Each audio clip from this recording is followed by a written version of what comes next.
Hello, this is Discover, and we take customer service very seriously. We know that if you have a question or concern about your credit card, that's a serious matter, and you need to talk to a real person about it. So we offer around-the-clock access to seriously talented representatives in the USA. Again, it's a serious endeavor. The only funny thing about it is Bob. If you call us and Bob answers, you're in for a treat. Get 100% US-based customer service and talk to a real person day or night. Discover. Exceptionally common sense. With your Ag News, I'm Farm and Ranch Director Sarah Heinrich. It was extremely dry across many areas of the upper Midwest this growing season. But in some cases, yields were better than expected for producers. John Sandbakken serves as Executive Director of the National Sunflower Association and talks more about sunflower yields. Definitely in South Dakota, I've heard yields over 3,000 pounds. Very common just to hear that. So just overall, the crop has done just very well in the tri-state area.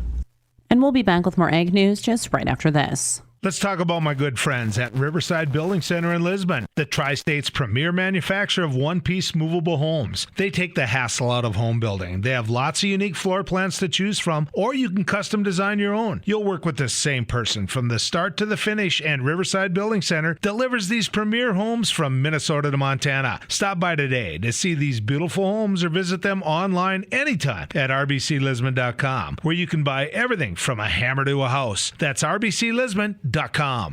USDA meteorologist Brad Rippey notes the dramatic change in drought conditions over the last few months in the corn and soybean growing areas of the upper Midwest. I think it is worth noting, just kind of thinking about, even though we're in the off season now for corn and soybeans, we have seen a lot of rain in those drought affected areas across the upper Midwest. And that has now brought a big change that I think is worth mentioning. Corn production area in drought for the United States is down to 19%.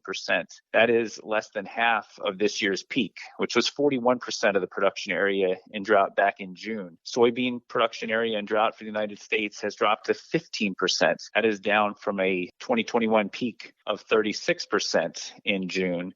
He discusses shrinking drought coverage in the Northern Plains as an example of how drought has lessened in different parts of the country. Getting to some of the regional and state level changes, one of the most dramatic improvements that we saw during the month of October was across the Northern Plains. And North Dakota really stands out as an example of where we've seen dramatic improvement. Still a long way to go, and pastures and rangelands have not even really begun to much recover. But from a soil moisture standpoint and just an overall drought picture, things have begun to improve in North Dakota. Back on October 5th, almost the entire state, 99.7%, was in drought. By November 2nd, that number has dropped to 77%, but even more dramatic improvement at the highest levels of drought. You look at your extreme to exceptional drought, the D3s and D4s on the drought monitor. A month ago, October 5th, 59% of the state was in extreme to exceptional drought. That has dropped markedly to just 9% by November 2nd.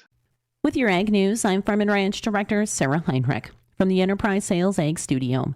Enterprise Sales of LA City, your grain handling and storage experts. And be sure to subscribe to the Growing Harvest Ag Network podcast, available on iTunes, Google Play, or wherever you get your podcasts.